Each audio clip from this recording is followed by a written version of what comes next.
હવે કેનાલોમાં દેડકા મોટર પણ સલામત નથી। મોરબી બ્રાન્ચની નર્મદા કેનાલમાં દેવપુર પાસે 7 દેડકો મોટરની ચોરી।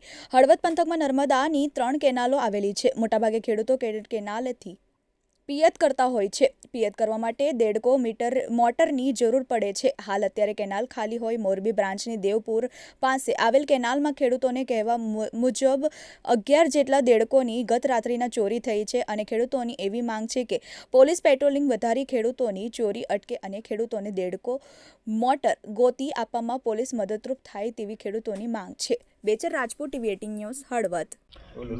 ભનુભાઈ વિશાભાઈ રણછોડગઢ। આના પહેલાં અમારા 5 દેડકા ચોરાઈ ગયા પણ એનો હજી કંઈ પતો નથી। પાછો આજ રાતનો 10 થી 11 દેડકા ચોરવાનો બનાવ બન્યો।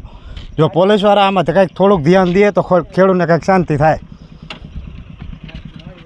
મારું નામ ઘનશ્યામભાઈ મનસુખભાઈ વરમોરા। આજે રાતે મારો દેડકો ચોરાઈ ગયો છે। આજ રાતે ટોટલ દેડકા 10-11 ચોરાણા છે। આની પહેલાં કંઈક 5-6 ચોરાણા હતા, એનો પતો નથી। આજ જે રાતે દેડકા ચોરાણા એ કંઈક પકડ્યા છે। હવે જો આવી જાય તો સારું। નારાયણભાઈ પટેલ, ગામ કડિયાણા।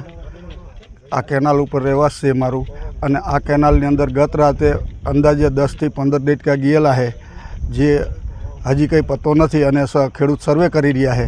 આ અગાઉ 2 થી 3 વાર ચોરીઓ થયેલી છે। જીરાની ચોરી થઈ હતી, ટ્રેક્ટરની અંદર ટ્રેક્ટરના સાધન જાય છે। અવારનવાર ચોર લોકો ચોરીનો મોકો લઈ અને ટાઈમ પસાર કરીને એની રીતે ચોરી કરીને નાસી જતા હોય છે। જો પોલીસ પેટ્રોલિંગ વધે એવી અમારી માગ છે। બોલો, તમારું નામ બોલો। મારા રતન।